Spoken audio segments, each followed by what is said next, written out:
do the quick. Perfect. Yes. Hello, hello, hello. Welcome to Norms Unleashed, a group of people, educators from around the world, speaking about educational opportunities that maybe you haven't thought of. I'm Sam Fleischman, the host, with my co-host, Emily Dobson. I run The Shed, the state of higher education discussions for In the Fleisch. And Emily, will you give a quick introduction before we introduce our esteemed guest? Well, I'm down here in good old Brazil, and I run the GeoSwerve Consultancy, a place where we geoswerve around the world to see what's out there. Wonderful, wonderful. Great to have you with us again. And Danette Anderson and Danette, I think I got that right. Um, Danette and I ran into each other in two different cities in 2 different weeks.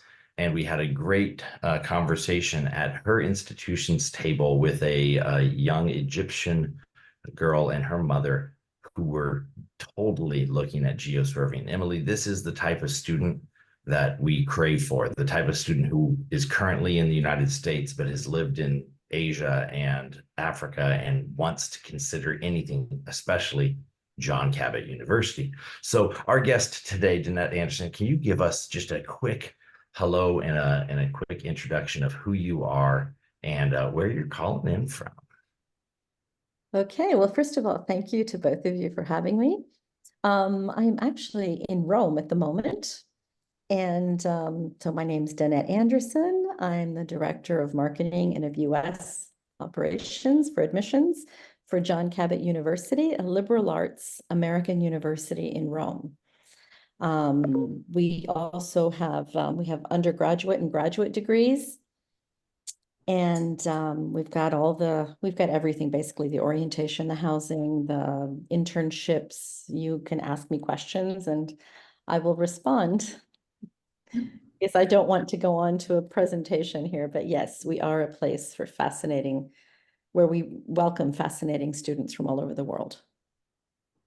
That's great. And I really appreciated the way that we interacted and engaged, both in Louisville and in Boston. Sorry, I missed you in Connecticut, but I look forward to finding another time to run into you, maybe in Rome, which I would Yeah, be okay with. come over.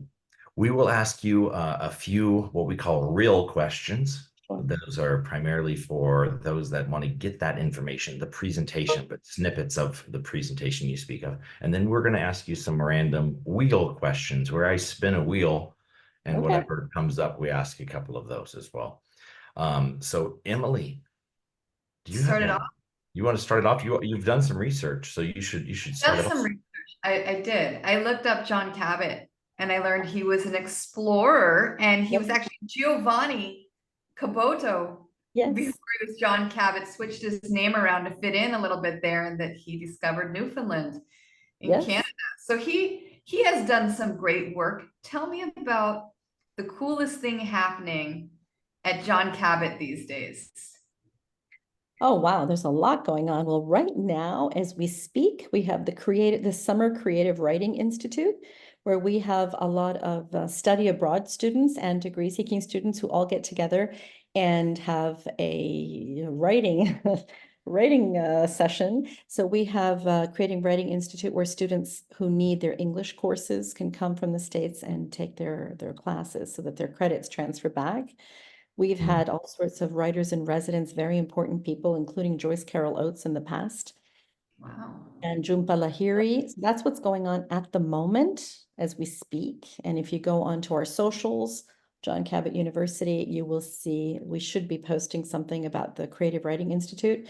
We're also having a sustainability initiative that we're starting because we have pieces of sustainable activities that the students can do, but we're putting them actually all together. So we're actually doing a student journey from when they start to when they leave on how, how to be sustainable, how the university sustains them and what they can do. And they're actually doing a lot, from community service to, it's just fascinating. And it should be on the website shortly. We are also in the middle of our summer session, well, the end of our summer session, and preparing for fall that looks like another record fall. So we're at full capacity and doing quite well. Students from 75 countries, wonderful students. So I'm assuming when you ask me what kind of student, I will respond. Yeah, no, that's a perfect segue. I was gonna do that if Sam wasn't. What type of student is happy there? And be as transparent as you can. Who, So the kind of student who comes to John Cabot is actually, there's a self-selection. Students who come to us, we don't have to work very hard because they find us. And usually by the time they found us and reached out to us, they're a good fit just because they wouldn't spend the amount of time that they did. Because we usually have students who want to give back to the world. So they come to John Cabot, and no matter what they do, whether it's business, whether it's international affairs, English literature, communications, art history, they all are students who have had quite a lot of volunteering experience in high school. They're usually not the top student, and they're usually not that great in math, and they're usually not strong athletes, but they're little mini geniuses who are ready to be transformed and to go out of their comfort zone and who question all the time. I would say that we have the third culture kids, of course, who do very well. Those are students who come from different cultures, for those who don't know. But I'd say I've had one story of a woman from Alabama who came because she had a farm and she said, I'll never leave the country again because I have a farm to take over. And she was there and she said, I just wanted to dream. And so I came here. And she got her degree and went home and was transformed. So Wow, and that's a mini genius to be 17 and yeah, know, hey, I'm never gonna leave this place again, and I want to explore yeah. something. She'll leave again, right? She'll go back at 65 or whatever when she had. I don't know, because she really liked her farm. She was really so she knew what she wanted. I mean, it is Sweet Home Alabama for a reason, but that is fascinating. There was a few things in there that you said about the sustainability as well piece that was so interesting. You said sustain themselves, and I think that that's something that I'll be reflecting on is how do you sustain yourself? And it sounds like to me a place like John Cabot, where you have such diversity and such rich history, you have an opportunity to be reflective. I mean, art history. You and I talked about the master's degree in art history or art restoration. Can't remember which Art one. history, In art history, and how transformative the arts can be. And so to be in an arts, but in a place with 75 different nationalities there, it's an opportunity to reflect and sustain yourself. So I'll think about that a little bit. Thank you for sharing. Emily's got another question brewing. yeah, Emily, I was gonna ask you, this is gonna be probably the longest answer ever because we could all contribute to it, but in your opinion, what are the standout features on campus or a physical attribute that you just really love and adore? Well, that's easy because, if I had 1,000 years in my life, I would spend them all in Rome. So you're speaking to somebody who's not very objective. But having said that, the standout features, of course, are the location. I mean, we're in Trastevere. We're located between the Colosseum and the Vatican. I mean, I could talk about the cobblestone steps and the arches that were back, the aqueducts, the Roman aqueducts. So basically, whatever you study at John Cabot, you're stepping into history. There's churches all over. It's impossible not to be a well-rounded person after 4 years or 1 year at John Cabot because you just learn so much just by being there. So location is a standout physical feature. It's just breathtaking. When I go and we're next to the Tiber River and you see the sun reflecting on the white building, so it ends up looking orange all over, and from like 5 o'clock to 8 o'clock at night, depending on the sunset, it's just fascinating. So the physical facilities and the location of Trastevere are amazing. We have a virtual tour that doesn't do it justice. So I always tell everybody, please come and visit us. We have a whole schedule right to visitors, and you can come and visit and sit in on a class, audit a class, have lunch with us, meet a student ambassador. The second thing that makes us stand out that is not physical is the relationship with the professors. We have very small classes, 15 students, and the professors are mentors.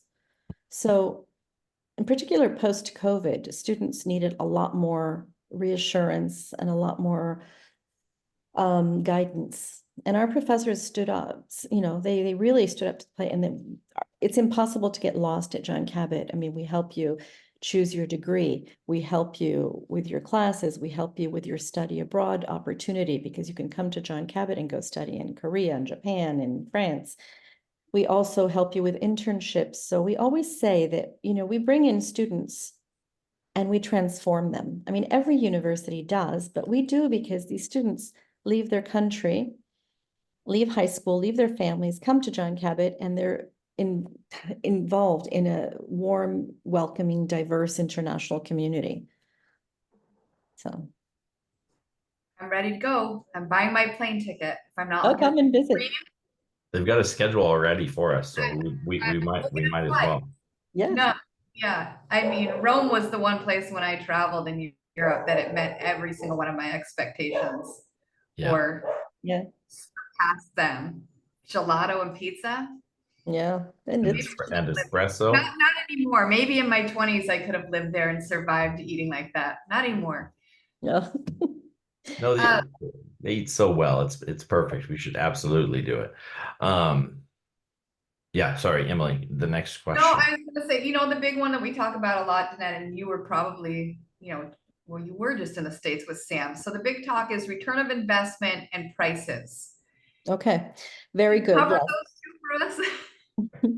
Okay, in terms of return on investment, most of our students are in grad school or working right after graduation. We just had our graduating class and they're all working or in grad school or thinking of what they're doing. So it's the return on investment. I think by the time you come to John Cabot, you learn a second language just by being there without even taking classes. So you end up learning Italian, making friends from all over the world. You build your network with Mhm. people from all over the world. So basically, my children went to John Cabot and they have friends from, I tell you, 70 countries. In terms of networking, internships, we have 3 career fairs a year. So you do get an internship, of course, if you're a good student. And in terms of cost of attendance, it's $27,000 per year for tuition. And we give scholarships, very generous scholarships based on merit and based on need. Okay. Plus, we are also on the FAFSA Okay, nice. as well, yes. Yeah. Housing is 13,000. And so in total, the official cost of attendance is a little bit less than 50, but I'd say it's significantly less than 50 because of scholarships, and also life in Rome is cheaper than life in the States. And this Good. includes books and everything else. Yeah, it is. It's just another paradigm. I mean, it's just different. It's much cheaper to live here than in the States. And you get a lot of diversity because the professors come from all over the world, the students come from all over the world. So any case you analyze is going to give you different viewpoints. And the historical value of living in a place like Rome. I mean, there is no value you can put on that, right? There's no price you can put on the history that you come across when you're in a city like that. Yeah, I always tell students that, you come abroad and you find yourself. Speaking of sustain yourself, it's Mhm. incredible how students, you get away from your comfort zone and you find yourself because you have to have, it's basically you. So, yeah. Sam? Yeah, I'm gonna go into some wheel questions. I would imagine one of the challenges that you have, but it's not doesn't sound to me like a challenge. It's probably a challenge that we put on this is the parents who don't want the liberal arts and they don't want the normal opportunity. It sounds to me like you don't have to go and fight that battle because it's a battle that may not need to be fought. But when you do have to fight that battle, what are like the 3 takeaways you tell parents that help turn them to think, actually, Giovanni Cabota or John Cabot University is a place that works? Okay, I'm going to speak on behalf of all the American universities abroad and not just John Cabot on this, I love it. one, because I'd like to represent my colleagues. There are 36 American universities abroad, I believe. So there's also a website of America. I think that you are not a well-rounded person in 2024 unless you go abroad. and this may sound, but I think as part of your education, people are spending hundreds of thousands of dollars on a college education, and it's not complete until you have been a minority. You have got to, you being a student, has got to go. So students who want to keep their children close to home are really doing them a strong disservice. And it's the students who have a problem, or the parents who have a problem, not the students. Because I think a parent today has got to stop hovering over their children. So what I do when I have parents who say, my son is not going over there, I explain to them that I raised 4 children in Rome. And to be honest, somehow I feel much safer in Rome than I do in the States in certain places. Um, Rome is a very safe city. And I tell the parents, I say, look, in terms of value of education, you get an American education that is probably more affordable, and your son or daughter will stand out in a job interview from a student with the same qualifications, from a candidate with the same qualification who did not go abroad. And why is this? It's because this, obviously the candidate is a risk taker. Obviously the candidate is multilingual. Obviously this candidate will know cross-cultural communicational norms and will probably be a better candidate for the workforce. I mean, the world is shrinking. And so how can you not go abroad is my question. Awesome. I love love it. those comments. I think we're going to use those as headliners there. I love that. Anytime. And I love that you're speaking for all 30 plus Yeah, American yeah. schools abroad, but you're also speaking the language of why Emily and I started doing Norms Unleashed, is because we Wonderful. believe in this fully. I'm gonna follow up when I have time with what you just said, with another friend, another company that is doing exactly what you're talking about. I would love to tell them what I think. I've been doing this for a while. But right now, I'm going to share this. This is nothing I created. I need to create my own, but this is called the picker wheel. And we're going to spin this and we're going to see what it randomly lands on for you to answer 2 wheel questions, which will help us to be more globally minded. Let's see. Here we go. Oh, what is it going to end on? It is. Emily joked that it always lands on this. So Wasn't it? well, yeah. What is the cost of a beer and or a wine? Because we know Italy is famous for not just beer, but for wine. And then what age can they drink it? Okay, the good news for any listeners is 18 is the age when you can start drinking. Having said that, wine is part of a culture in Italy. So even children at the table with their parents have a small sip of wine here or there. There isn't, it's actually funny because our students at John Cabot, they all go out and the Italians drink better quality wines. And the American students who come, it's really fun because they come and they'll drink anything. And then after a week, they're like, oh, we don't drink that anymore. What year is this? And, so it's funny because there's a whole culture of wine. Back to beer. The price of a pint of beer or something is about €3 to €5. And a glass of wine, a good wine, is about €5 to €6. Again, it's the average. So an okay beer or a nice glass of wine for about the same price at the end of the day. Yes. That Not sounds a bad price. I love that they become cultured after a week of trying different things. I love that It's part. so funny. And they go to wine tasting classes and they actually become connoisseurs and they don't drink poor quality wine. Yeah, That's awesome. that's great. I love it. I love it. I'll come to, is that part of the weekly or the daily plan you have set up for us when we land there? Yes. Oh, and this was what you I love it. you spoke about this already, and that the professors are mentors, the professors care, their small class sizes, which actually is what kind of prompted me to ask my question about parents, because sometimes parents don't value this part of the university. They just value what they think the outcome is. But this is such a huge part of my life, but also, the life of what you've described at John Cabot. So you've been there, you've raised your 4 kids there. There's got to be a professor. Can you just tell us about one professor that you would want to hang out with on a weekend? The professor I would want to hang out with and who I have hung out with during conferences is our Vice President of Academics, Dr. Mary Merva. She's an economist. She's very serious. She's very tough. but she is she's genius. And she is just a wonderful person. She will help students. She's caring. She mentors them. Especially she loves lost causes. I mean, people who, who are really struggling, she pulls them up and inspires them, and then they do very, very well. Actually, John Cabot would not be where it is without Professor Merva, because she's been there. She's always there. And she's a lot of fun. She's from California. I always tell her she's a hippie.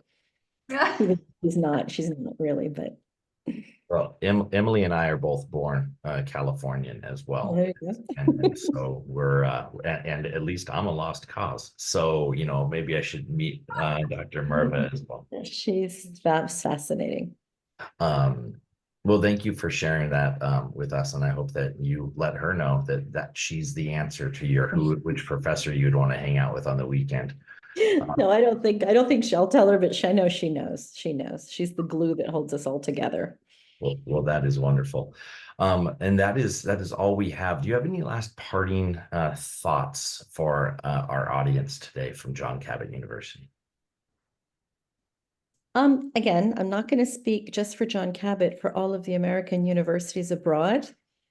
I think students who are considering a university who, should look, first of all, at the options abroad, because we're all accredited Americans, so courses transfer.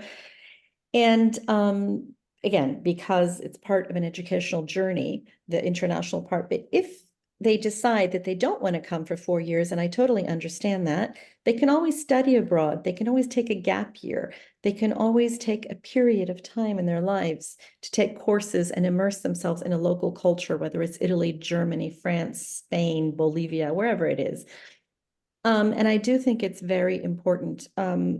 Just a word to the wise, 2 more things I wanted to just finish off by saying that studying abroad is not escaping abroad, and that's another conversation we can have at another time. It's very important to, to know and to understand that you will go out of your comfort zone, and it will be uncomfortable at times. But what you will learn is priceless. The navigational skills of how to navigate a foreign country, a foreign culture. That's very important. And so I think I would like to say to people, to students, if you don't do it, you'll regret it for the rest of your life, because the time to do it is now, when you're young, when you don't have jobs. So that's Geoswerving at its best. Absolutely. Danette, we thank you so much for joining us here on Norms Unleashed with Geoswerving Consultancy and In the Fleisch. And well, thank you. Thank you very much. And I look forward to seeing you around. Yeah, sounds good. Bye. Bye-bye.